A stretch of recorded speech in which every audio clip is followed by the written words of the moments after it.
Have you ever imagined the perfect revenge? Maybe someone lied to you, betrayed you, humiliated you in front of others, and ever since then, one thought has quietly lived in your mind. One day, they'll regret it. It feels satisfying, doesn't it? But here's the strange part. Psychologists have discovered that revenge almost never gives people the peace they expect. In fact, the more you think about revenge, the more power you secretly give to the person who hurt you. So why does the human brain crave revenge so badly? And why do some of the strongest people in history refuse to take it? The answer is much darker and much more fascinating than you think. Imagine this. Someone cuts you off in traffic. Your heart races. Your jaw tightens. Suddenly, you don't just want to reach your destination anymore. You want them to suffer. That reaction happens in milliseconds. Long before logic speaks, your brain has already made its decision. Because revenge isn't learned, it's ancient. For thousands of years, humans lived in small tribes. If someone stole from you or betrayed you and got away with it, others would see you as weak.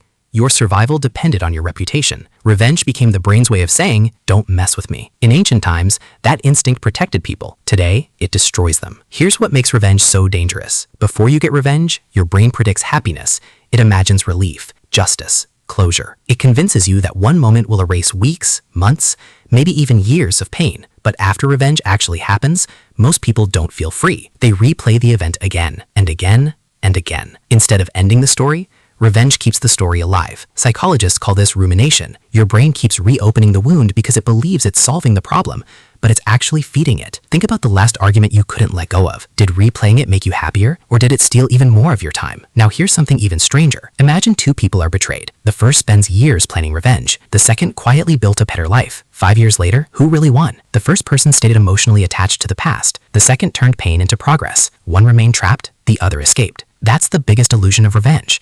It feels like taking control when you're actually handing control to someone else.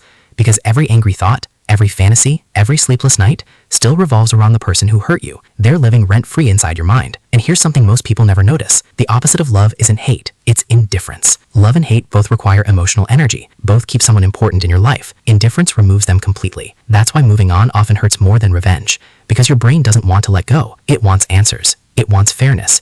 It wants the universe to balance the scales. But life rarely works that way. Sometimes, good people lose, bad people succeed.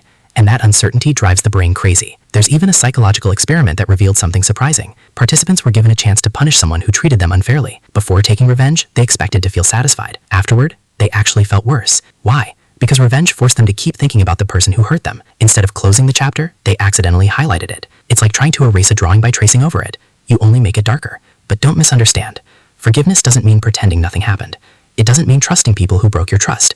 And it definitely doesn't mean allowing yourself to be hurt again. Real strength isn't forgetting. It's refusing to let someone else's actions control your future. Sometimes the strongest revenge isn't proving someone wrong.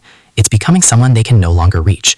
Someone whose happiness doesn't depend on an apology they'll probably never receive. Because here's the uncomfortable truth. The people who hurt you often don't spend nearly as much time thinking about you as you spent thinking about them. While you're replaying old conversations, they're living new ones. While you're waiting for justice, time keeps moving, and your life moves with it. So ask yourself one question. If the person who hurt you disappeared forever tomorrow, would your life finally begin? Or have you already spent too much of it waiting for revenge? Maybe revenge isn't the prison. Maybe the desire for revenge is. And the moment you stop needing someone else to suffer before you can be happy is the moment they lose every last bit of power they ever had over you.